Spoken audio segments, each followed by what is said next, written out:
네, 유명한 사람의 글이나 평론을 소개하는데요. 오늘 유명한 사람은 이영작 박사입니다. 제가 존경하는 분 중에 한 분인데요. 그분의 오늘 글도 굉장히 공부가 되고 묵직한 글인데요. 의미가 있습니다. 찬반이 있을 수도 있지만 일단 한번 들어보시죠. 제목은요. 누가 통일을 원합니까? 퀘스천 마크입니다. 일단 그대로 읽어드립니다. 제가 12월 6일 예비역 장성단 모임에서 통일을 원하는가? 라는 주제와 윤석열 정권이 정의로운 정권인가에 대하여 말씀을 나누었습니다. 우선 통일을 원하는가에 대하여 오늘 말씀을 드리고자 합니다. 우리나라를 위협하는 가장 심각한 문제는 북한의 핵 위협과 종북 좌파들이 추구하는 남북 통일입니다. 북한의 핵 위협은 당장 해결해야 할 문제입니다. 단기적으로는 미국과의 관계를 강화하면서 견제하고 중장기적으로는 우리도 핵무기를 개발해야 합니다. 북한은 미국과 일본을 핵무기로 견제할 수 있어야 남한을 공격할 수 있습니다. 반면 우리 핵무기는 북한 핵무기 견제용이기 때문에 비교적 단순합니다. 우리의 국방과학기술로는 북핵을 견제할 수 있는 핵무기는 단시일 내로 개발할 수 있습니다. 정부가 북한 견제용 핵무기를 개발할 것이라는 발표 자체만으로도 세계는 대한민국을 핵무기 보유국으로 인정하게 될 것입니다. 동북아시아의 평화를 위협하는 러시아, 중국, 북한은 모두 핵무장을 하고 있고 그들의 위협 대상인 남한, 대만, 일본 모두 적어도 공식적으로는 핵무기 보유를 않고 있습니다. 북한, 중국, 러시아 이 세 나라 모두 세계 불량 국가로서 세계 평화를 핵무기로 위협하고 있습니다. 눈에는 눈, 이에는 이. 동북아시아의 안정과 평화를 위하여 또 세계 평화를 위하여 남한, 대만, 일본의 핵무장은 선택이 아닌 필수입니다. 남북 통일에 대하여 생각하여 보겠습니다. 21년 서울대학교 통일평화연구원에서 발표한 통일의식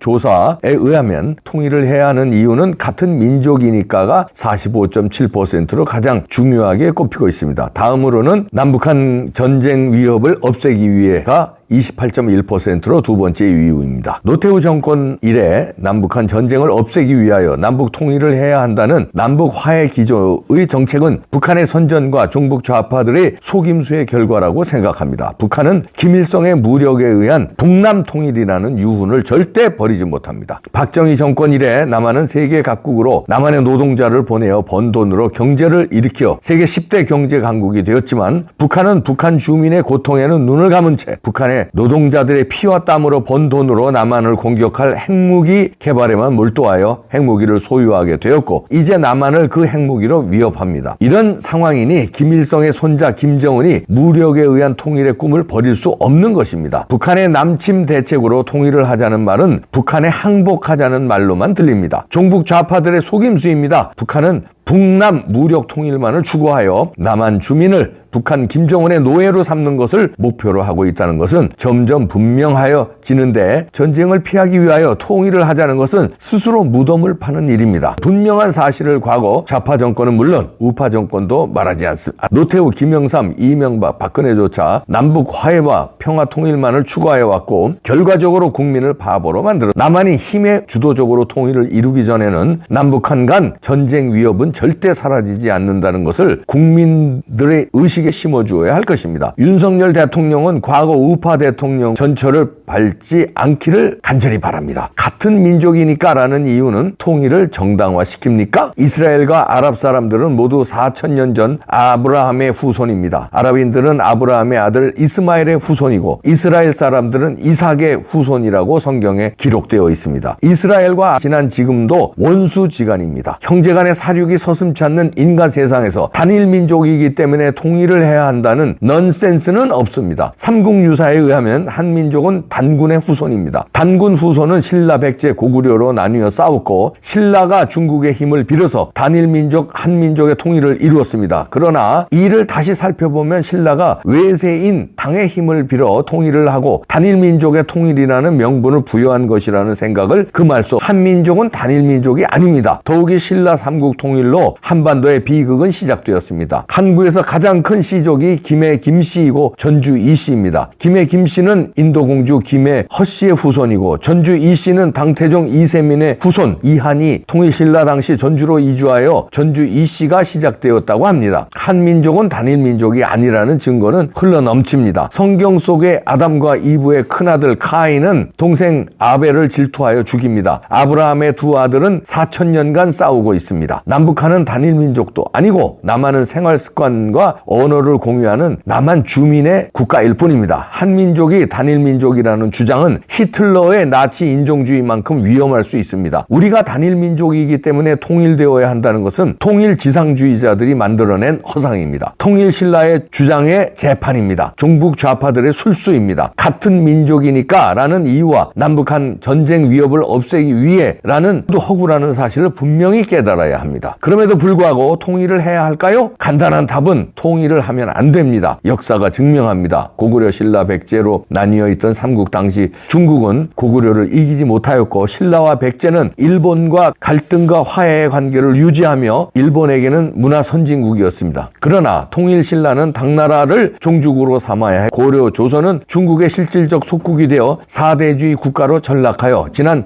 1200년 이상 중국에게 갖은 수모를 당하였고 일본과의 갈등은 1200년이었습니다. 결국 신라에 의한 삼국 통일은 한민족 국가가 중국의 속국으로 전락하는 비극을 만들어냈고 강력한 고구려 신라 백제의 한민족 국가를 가장 후진적이고 가난한 약소국으로 전락시키었습니다. 삼국 통일이 없었다면 지금도 고구려 신라 백제로 나뉘어 긴장과 갈등과 평화를 유지하면서 살고 있지 않을까요? 45년 타이에 의하여 남북 분단이 되면서 김일성에 의한 민족 상잔의 전쟁을 일으키었지만 지금 남한은 군사 대국이 되었고 동시에 10대 경제 대국이 되었습니다. 남한을 호시탐탐 노리는 북한은 세계 최빈국이 되었습니다. 우리는 중국의 속국에서 해방되었고 일본도 우리를 함부로 대하지 못합니다. 냉철하게 보면 한반도에서 신삼국 시대가 수십 년간 지속되고 있습니다. 북쪽의 북한, 남한은 호남과 영남으로 갈리어 갈등하고 있는 신삼국 시대가 열리었습니다. 동서 갈등에도 불구하고 사우스 코리아는 세계적인 국가가 된 것은 남북 분단의 결과라는 아이러니를 우리가 목격하고 있습니다. 마치 중국이 고구려를 이기지 못하였듯이 인구 15억 중국이 인구 5천만 남한을 이기지 못하고 있음 보아야 할 것입니다. 신라 백제가 일본을 압도하였듯이 대한민국이 일본을 압도하는 것은 시간 문제일 것입니다. 최근 문재인 전 대통령이 중국을 대국이라 칭한 발언은 한국을 중국의 속국으로 전락시키겠다는 말로 들렸습니다. 종북 주사파들의 일관단 생각과 통일 의식 조사에 의하면 대한민국 국민은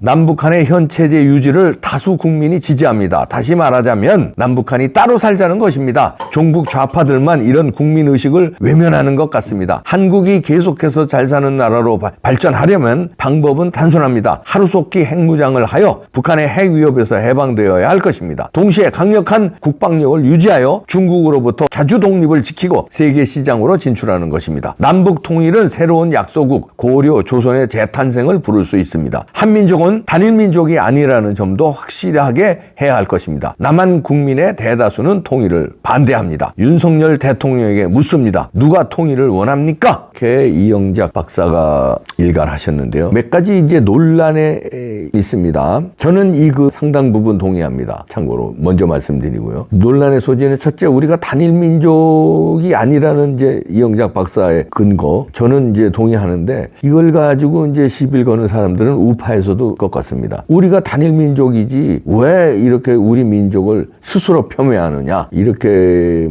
말하자면 반대 의견이 우파 내에서도 있을 수 있다는 거고요. 근데 이제 학술적으로 학술이라는 게요, 정답이 없어요. 특히 인문과학에서는, 이 사회과학에서는 정답이 있으면은 논란이 있을 수가 없죠. 그게 정답인데 정답이 없고 이런 주장이 있고 이런 주장이 있으니까 서로 학자들끼리 경쟁하면서 연구하고 또 발전하고 이러는 건데, 단일 민족이라는 주장도 있고 지금 이영재 박사 그 논리대로 단일 민족이, 이 논리대로 하면 단일 민족이 아니죠. 엄격히 말하면 섞였잖아요. 근데 그것도 논란이 있을 수 있고, 두 번째는 통일을 하지 말라는 얘기. 대다수의 국민들이 여론조사에서도 나왔듯이 통일을 원하지 않고 있어요. 자, 그렇다면 통일을 원하지 않는 여론이 다수라고 그게 정의냐? 이렇게는 또 물어볼 수 있습니다. 다시 말해서 남북한 통일해서 북한 인민을 구하고 통일 한반도의 거대한 나라로 가서 G2로 가야 되는 큰 원대한 꿈을 꾸는 입장에서 보면은 이 글이 못마땅할 겁니다. 근데 여기서 논리를 잘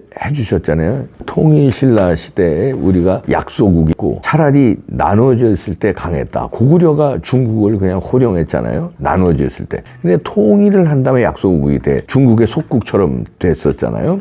그런 걸로 북한하고 통일이 되면 오히려 힘들어질 수 있다는 얘기고요. 근데 문제는 우리 식으로 식으로 통일을 깔끔하게 처리하면 대한민국이 될 수 있습니다. 그러나 김정은은 핵을 가지고 있기 때문에 3대 세습에 의한 엄청난 권력을 누리기 때문에 자기 권력을 내려놓지 않아요. 통일이라는 거는 김정일식으로 통일되기가 쉽습니다. 이 주사파들의 뭐 종전선언, 평화협정, 그 다음에 고려연방제 이러고 가자고 하는 거는 김정은한테 맥히는 방법으로 가는 거예요. 왜냐하면 그 권력을 내려놓겠습니까? 북한 인민들이 만약에 선거를 한다 칩시다. 그럼 거긴 똘똘 뭉쳐서 김정은을 찍을 거고, 우리는 뭐 민주당 또 국힘당 그리고 무슨 또 국힘당 내에서도 배신자들 유승민기 애들도 있지. 찢어 밝혀서 2중, 3중, 4중으로 밝히고, 저쪽은 그냥 단일 대우로 김정은을 찍으면 투표해서도 위험해지고요. 그리고 북한은요 해킹의 도사예요. 지금 선거 체제로 하면은요 부정선거로 집니다. 또 부정선거로. 아니 지금 남한도 부정선거를 뒤에서 북한과 중국이 돕고 있다는 걸 우리가 의심을 하잖아요. 그런데 아니 권력이 달린 선거를 하는데 부정선거를 안 한다고요? 북한이 해킹의 거기 도사, 세계 최고의 해킹 부대를 가지고 있는데, 그러면은 이 전자개표 시스템으로는요, 지금 시스템으로는 부정선거에 당하고 또 단일 대우로 저쪽에 당하고, 이쪽이 단일 대우 될 것 같아요? 민주당과 국힘당의 표를 같이 모을 수 있을 거에 대해 안 된다니까요, 여기는. 그러니까 우리식으로 통일을 하면은 그나마 좀 나은데, 그래도 리스크는 많습니다. 북한을 이 자유시장 경제로 여러 가지 시간도 걸리고 자본이 엄청난 자본이 들어갑니다. 그럼에도 불구하고 그 수요를 해서 그 안정되면 이제 엄청난 파워가 되죠. 땅덩어리가 일단